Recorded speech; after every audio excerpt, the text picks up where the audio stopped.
Greetings YouTube, Alan Lu back with another video, and it's been a few days since the battle hardened, but and a bunch of other people have been talking about the results and how they feel the meta is sort of shaping up, and I thought I would I thought I would just hop on and give my 2 cents as well.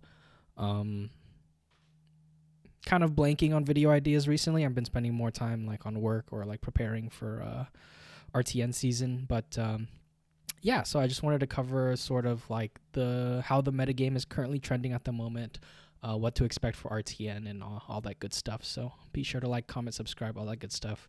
I'll definitely be posting more videos during RTN season. Like probably will post my Bravo deck if I end up winning another one or something like that. Or maybe I'll try to get all the SoCal winners to hop on a video. That'd be fun.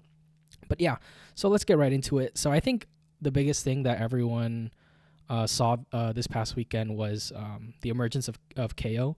At Hartford, the calling was sealed into draft, and the battle hardened was CC. And we have two of my teammates, Yuki and Nia, both top 8ing with KO. Yuki going 8-0, Nia going 7-1, and Yuki winning the whole thing, and Nia barely losing in the semis to Majin Bay on Kano. So if you remember when I made the tier list, I put KO in B tier. But, if you actually listened to what I was saying, I was pretty hesitant to put KO in B tier. I thought there was definitely potential. But at that moment in time, from what we were seeing when we were like jamming our games, like even me and Yuki, KO wasn't impressing us yet. But literally like the day after or 2 days after I posted that video, me and Yuki played some more games, and she was just bodying me on KO. Like, it was not even close on my Bravo. So I was like, okay, KO probably has legs. But, that's the thing about putting out tier lists early. It's very predictions based, and a lot of the things you might be testing, or not testing, but a lot of the conclusions you might be getting early can just, flip completely. But let's look at the KO list first of all.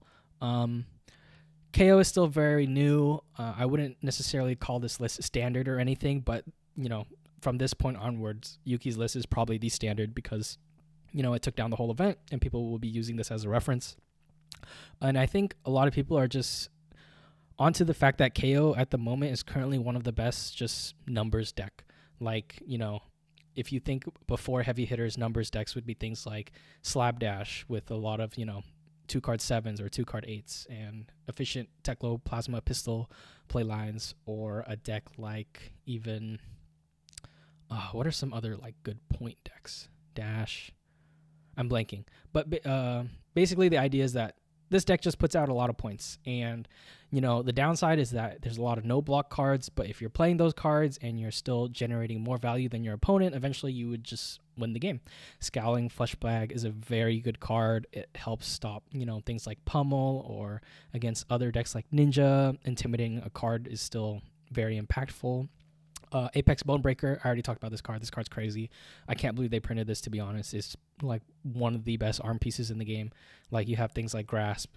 You have things like Gauntlets of Iron Will now, which is like 3 points of value and potentially 4 or 5 in the right matchup. But Apex Bonebreaker is just like 4 or 5 consistently, like every game. Scabskins is basically just 3-block boots. If you think about Guardian has 3-block boots, but with a major downside of making a quicken. This just has 3-block with potential upside. Like, you can think of Scabskins as like, you gamble for the 6, you roll a 1 and you lose the game because of it. But, you roll that dice for a reason, right? And it's to win the game. So it's better than just being blank 3-block, right? Mandible Claw, great weapon. Tunic, obviously great. And there's just so many things this deck can do. No Fear, I absolutely hate this card. Our initial impressions of it weren't great because like it definitely can clunk up KO's hands, but depending on the matchup, like if you're against Dory or if you're against Bravo or things like that, and they try to disrupt you in some shape or form with things like Pummel or Crippling, or against Dory, you don't want to trigger Reprise. No Fear is just like really great. And Cast Bones, even when I wasn't super high on KO, I thought this card was just insane. It makes blocking with Civic Steps really awkward because, even if they start out with the Wild Ride, and they have maybe 2 cards, and they have 1 floating, maybe they have Tunic up, they can go Tunic, swing big, Maybe you block your Civic Steps on the Wild Ride because you know they're going to attack again, and you don't think they can present another attack maybe. It's just really awkward because they can just cast Bones out of nowhere for one card, and so that makes it so you really have to cash in your Civic Steps when you like absolutely know they can only do one more thing. Even if they have a really bad turn, if it's like Wild Ride, a random blue, and cast Bones, and you give them a Quicken, they can just cash in that blue for an extra Claw Swing and then cast Bones, and then you're like, well, that wasn't great. So yeah, I think Civic Steps, there's definitely a lot of ways to play around the downside of Civic Steps into Brute, but it's definitely at its most costly, I would say, in the Brute matchup, specifically because of this card. Send Packing already is a great card. In my mind, Azalea potentially has a good matchup into KO, just because Azalea also, if she's not being disrupted heavily or not being threatened with fatigue, and I doubt KO can fatigue Azalea, she puts out a ton of points also, and she has disruptive effects. She can go Sleep Dart, Fatigue Shot. She can go Red in the Ledger. I guess that one's not as impactful. But once again, No Fear is great. If like they go Judge, Jury, Executioner, you go No Fear. You don't need to ditch any cards, things like that. But the deck is just, I think most people are expecting KO to sort of be like the premier, quote unquote, proactive points deck, similar to something like Fi. I think even Lupine Fiasco, another great Fi player from NorCal, he talks about how Fi is not in a great spot when KO exists because KO is just simply doing what you're doing, but a little bit better. I think, people argue about which one's better between Katsu and Fi, but some people currently are arguing that Katsu might be in a better spot now just because Katsu has sort of like a slightly higher ceiling than Fi, whereas Fi is more consistent. I feel like Katsu can really do some disgusting turns, especially if you're playing a Katsu build with like Lynx or Tenacity in it, things like that. So if KO can't block, maybe Katsu can get there if you just present surging after surging. But if you don't draw very well, or you have some brick hands, which is very likely in Katsu, if you draw like 2 surgings and or 4 reds, just there's so many hands in Katsu that can clunk, and KO can just slam you throughout the whole game. So that's that was the KO deck. That's Twitter. What am I trying to look at? Oh, this picture. My bad. Let's see. Yeah, so KO, definitely huge. Levia is also in an interesting spot. I think Levia is a good deck, but at the same time, it really begs the question of like, why play Levia if KO exists, is a bit more consistent, and is already doing very powerful things. So maybe the ceiling on Levia is worth it, that you will, play her over KO. But in my mind, it just seems like a lot of people will just default to KO because you don't run into that issue of, drawing into Art of War and Slithering Shadowpede, and you can't, like, Levia will run more no blocks than KO, has less consistency with the 6 attacks, but she has Husk. But there's an off chance you might kill yourself out of nowhere. So I think in general, most players will probably default to KO. I think Levia is still a good deck, but yeah, once again, sort of like begs the question of, why play Levia when KO exists. Kasai is also another interesting one. She did well at the Battle Hardened Manila, also getting 2nd place. Most lists are trending towards the more aggressive slanted like grains type of deck lists with a lot of 0 cost pumps, whether either reacts or front pumps like Slice and Dice, Sharpened Steel, Outland Skirmish, Blade Flurry, Iron Song Response, things like that. Basically just cards that allow you to get the most out of 4 or 5 card hands as Kasai, which for a lot of quote unquote mid-range bet decks isn't usually very easy to do. But a lot of current Kasai lists are slanting more towards the aggressive side, and Kasai basically brings like even more consistency compared to a deck like KO, whereas KO, if things go well, is just outputting more points. I feel like Kasai is just very consistent. Like almost all of your cards block 3. You're going to generate a lot of gold and a lot of copper if you hit your spoils versus KO, so you can definitely get there with like Blood on Her Hands, Cash In, things like that. And if you're playing a more aggressive slanted list, Cash In also becomes very consistent because, very likely you'll draw into another pump or another pump and a go again. And maybe you have an open arsenal, so then you can just pump arsenal that go again. And, the Cash In is just great value. So that's where I see a lot of current lists trending. I think Kasai's probably like natural predator in the format should be Dromai, but Dromai probably won't do super well considering there's going to be a lot more Brute in the meta and a lot more, and Guardian is still going to be very prevalent in the meta. Kano I put in B tier, but it's like Kano, like there's just some Kano players that will just always make it, whether it's Majin Bay, whether it's Peter, whether it's I'm blanking on his name. The one that ran like the D-React list sort of in, I forgot which Battle Hardened or event it was, but there's a lot of other great Kano players as well, and those players they'll just make it off of pure skill and specialty with the deck. And against something like KO, it can be difficult because KO can just vomit damage at your face, and Intimidate can be really awkward. They don't really have combat tricks in terms of like pummel or things like that, but they can definitely just do like claw, discard a card, maybe Intimidate. It's not super easy. KO will go wider than Guardian decks, but not as wide as Ninja decks. So it's kind of like that in between of like, if you're thinking about Kano versus Guardian, Brute, and Ninja, Ninja goes the widest, presents the most damage, probably the most difficult, but Ninja has less blues. They maybe run AB1 or 2. Brutes can easily run AB3 with not Spoiled Skull. There's another one. What's the AB2 headpiece?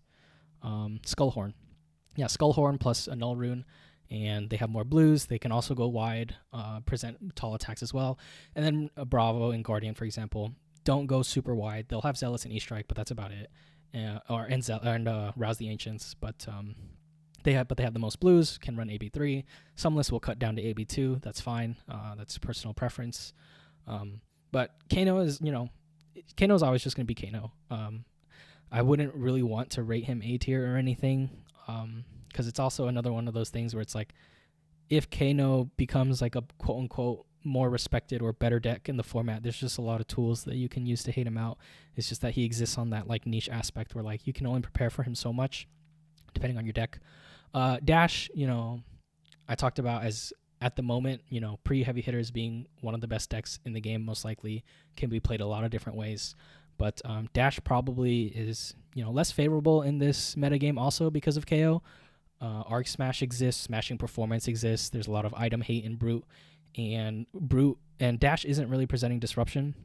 You can run CNC and Erase Face, but every deck can run that. So Mechanologist as a class doesn't really have the same disruption as like Guardian or Ranger, right?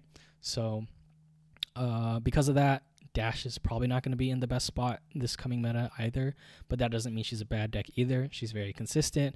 She can have good matchups across the field and just slightly or probably pretty unfavored matchups in a Brute. So if that's your style, you can still do very well. Rose still did very well. Bravo, my man. I talked about how there's going to be a lot more Bravo hate, quote unquote, in this meta.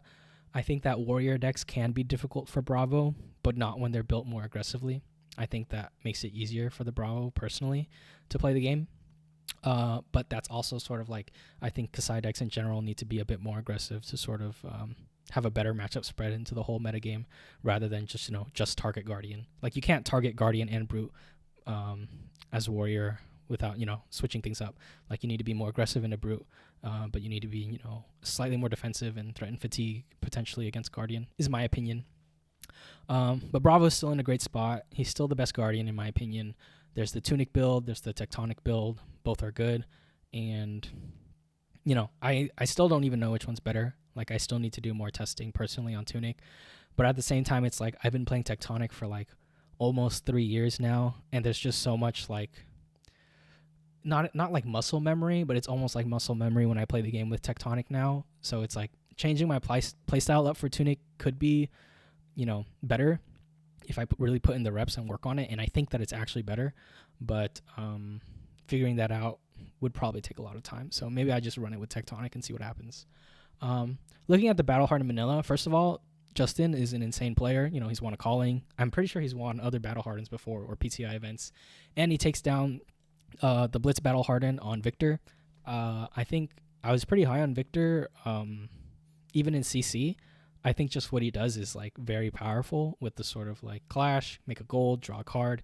You just accrue a lot of value over the course of the game when you're expected to win clashes, which with this deck, you're more than likely to win clashes.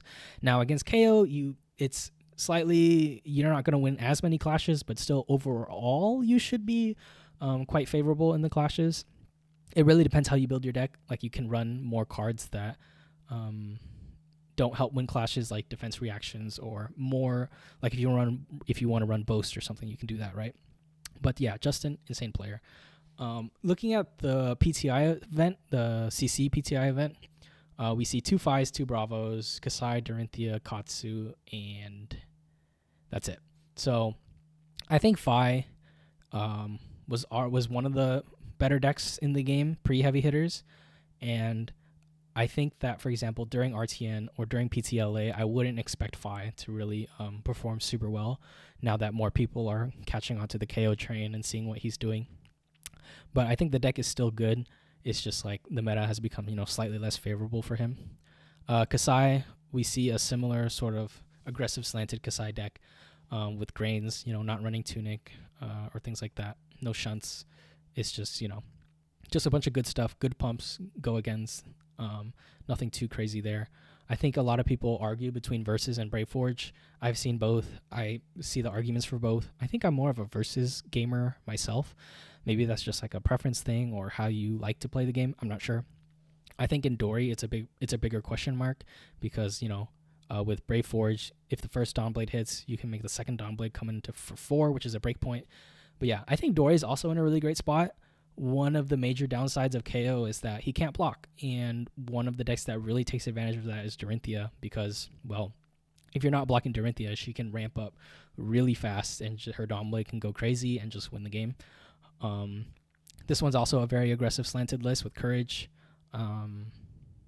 Still a good thing. I think Valiant Dynamo is like a Dromai card, I'm pretty sure, just to stop an Ashwing or something like that, but I'm not for sure on that one. Pretty sure. 1 AB, that's fine. No Oasis or things like that, but this is an aggressive slanted list. Oh no, the deck does run shunts. There's just no Tunic. Oh no, there is Tunic. Oh my god, I'm stupid. Okay, so this deck is doing a lot of things. There's a lot of 2-ofs, a lot of 1-ofs. I think it's a cool list. Shift the Tide of Battle, I think, is probably best in Dorinthia. In Kasai or other dual-handed warriors, you don't really need it because you already are running like every other source of go again with Blade Runner. But Shift is very interesting because it can be like, well, first it's a yellow, so it's like mostly fine in Dory. Like with where most decks really want a blue for their turns, like yellow is serviceable in Dory, and it's also a singing target to give it go again, potentially make an agility. And I think Edge Ahead is probably the Hold'em are the most interesting cards in this deck for me because waging agility can be risky, but at the same time, it's like you're Dorinthia, your opponent never knows what pumps you have, and if they're blocking 3 cards, then they can't really make use of the agility anyway. So I think agility is really cool. Vigor is also cool. I'm not sure if I like it as much. Agile Windup Red is also interesting. I don't see why not just run yellow. I imagine it's like a Dromai Popper and an agility creator most of the time. But yeah, this deck's really nice. I like the Tunic. I like the shunts. I think it's interesting that this list is on Courage rather than Grains. Maybe I haven't tested Dorinthia, or I don't really play Dorinthia that much, but I imagine a lot of people think Grains is probably really powerful in Dorinthia. So I think Dorinthia is in a good spot personally. You can sort of build it in a way to beat Guardian, in my opinion, with shunts. You can even go Switchblade. If you watch, Josh Lau's videos, you can go a sort of hybrid list between Dawnblade and Saber Hotstreak. But personally, I think just pure Dawnblade is the way to go. I think you have enough space in the deck to sort of win most matchups, and being a pure deck, in my opinion, just gives you more tools. Whereas like a hybrid deck, like you have a sideboard plan for certain matchups with like one weapon and another weapon for other matchups, but I think there's just so many intricacies and different matchups in the game where just having like a different weapon setup and like a few different cards isn't really quite enough. I'd rather just have the one weapon and sort of like a lot of sideboard space to designate to different matchups. So yeah, I think Dorinthia is in a really good spot. What other decks? The Phi decks, I believe one was Kadachi hybrid. Yeah, this one with Bittering Thorns and stuff. Once again, Phi, solid damage, consistent output. Not a bad deck at all, but maybe not as great in the upcoming meta. Excuse me. Emberblade, same thing. Same-ish thing. Tenacity is obviously a really good card. Nasty Surprise is a good tech against like cripplings or pummels or things like that.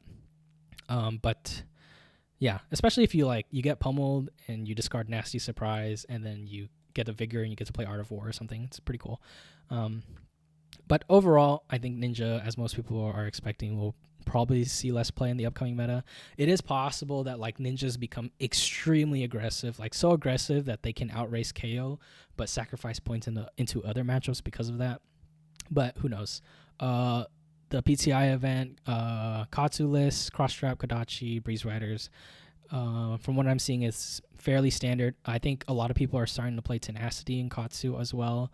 Especially if you're running Mask of the Pouncing Links for matchups where you just want to race damage. Not race damage, but like against decks that want to block more. Like if you're playing against a Victor or a Kasai and you don't think that your Mask of Momentum is really pressuring all that much, you would rather just get the guaranteed value off Pouncing Links. If you Pouncing Links into a Tenacity off like a double bonds turn and they block like 5 cards or something with equipment, then your Tenacity is like ending for 7 or 8, which is pretty big. So I think people are pretty down on Ninja overall. But I still think Ninja is pretty good. Would I bring Ninja to an event? Probably not, but it is what it is. Let's see. Is there any other heroes I really want to talk about in the current meta? Rhinar, I think I probably overstated how good he might be. I think if KO really becomes like the major like focal point of the meta, there's not as big of a reason to play Rhinar. I think in general, Rhinar will race slower than KO. Maybe you have a better time into Guardian or Fatigue decks, but I don't. That's possibly like an angle the metagame can go if Guardians start to play even more defensive to sort of fatigue KO, because his Bare Fangs, his Wild Rides, they do discard cards from his deck. There is setup potential with Cast Bones that can make trying to fatigue KO really scary, but maybe that's just an angle you have to go, kind of make them beat you type of thing.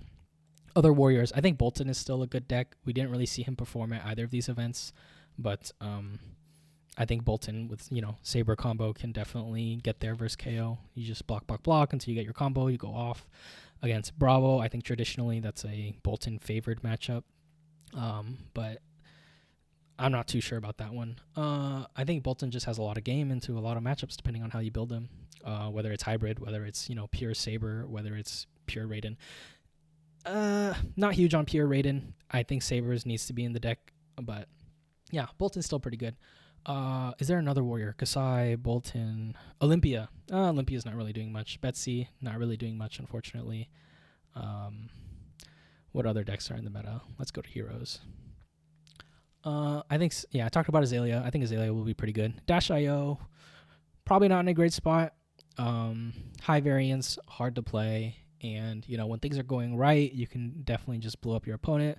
But when things go poorly and you draw 3 items, then you kind of just die. And I think for bigger events, people want to avoid that type of variance. Dromai, I talked about a little bit, probably in a slightly worse spot, thanks to all the brutes coming into the meta. Brutes generally just output more damage than Bravo does and have access to better go again. They can clear dragons if they want. They can go face if they want. They have a lot of poppers. Kano talked about, because I talked about Katsu, Max. Max is in a weird spot. I don't really know how he'll affect the meta, really. Like, you can build mech. That's kind of your thing. I don't really think you can survive the onslaught of Brute. And if they're running Smashing Performance or Arc Smashes, then your Hyperdrivers aren't safe, which is a really big problem. Prism can do really well into... Okay, first of all, I think personally, the best builds of Prism should be Iris Aura based with a Herald sideboard. That's my opinion.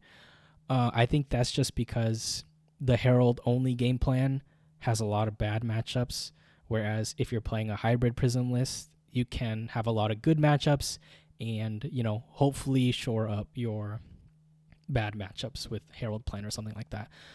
Prism can do very well into all the Guardians. She can do very well into all of the Warriors.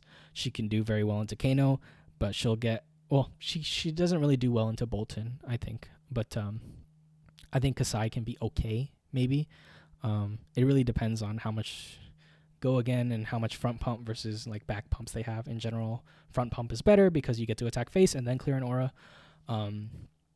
So it just depends, right? But I think Brute is a very big problem for Prism. 32 life is a really big issue. Arc Light becomes a card you can't really play, or if you play, it's a really big gamble. I think most brute lists in general aren't running Gambler's Gloves anymore, so that's like an upside for Prism. But if anyone is just like, I hate Prism, I'm not going to lose to this deck, and they put, what's the card? Gambler's Gloves into their brute list, then Prism is in a really tough spot. Riptide is Riptide, Teklo is Teklo. Azuri is interesting. Potentially, I actually don't know how Azuri would fare into KO. KO just presents probably too much damage for Azuri, and the disruptive effects aren't as great compared to versus a decks like Ranger when Azuri was really big. Rune Blades aren't in a great spot, hopefully. Talked about Victor. So that's where I see the meta going-ish. I think there's going to be a heavy emphasis on, Brute, Guardian, and Warrior, because those are the new classes with the new support and heavy hitters. But I do think there are other decks in the meta that still have game. I think the Ninjas, people are down on them, but I still think they're good. Maybe not like, top of A tier or anything, but they're not bad decks. They might not be favored into Brute. Who knows? Maybe you can make it favored with enough, testing. But, I didn't talk about Arachne. Sorry. What else? Azalea can be good. Kano can be good. Dromai can be good if you can figure out the Brute matchup. Dash, once again, a tough Brute matchup, but, good into Guardian. Maybe good into Warrior. I have no idea how that matchup goes, to be honest. But yeah, so the meta is definitely trending into a heavy-hitting Brute Warrior Guardian metagame, which, in theory should be one of my favorite metagames. I like that sort of like, melee combat, flesh and blood, back and forth, games that go a bit longer. But I'm going to have to figure out the KO matchup myself. It's not an easy one as a Bravo player. And I'm pretty sure Yuki beat like 3 Bravos or something at the Battle Hardened. And they're not bad Bravo players, the ones that she beat. Or maybe she beat 2. Don't remember. But yeah. So that's all from me. Just a little bit of a metagame recap thing. Brute's definitely on the rise. Maybe I'll try to clickbait the title somehow. But yeah. So for those of you that stayed until the end, let's... what question can I ask? If you could make a Marvel version of any card in the game, what card it would be and why? I would probably pick like some type of Guardian card. I don't even know what it would be. Like I would want a Marvel Crippling Crush. That would be really cool, but Bravo's not long for this world. So maybe I would want something more like Guardian, like a Spinal Crush or something, like an alternate art Marvel Spinal Crush. That would be really cool. But yeah, that was all from me. Thanks for watching, and I'll see you guys next time.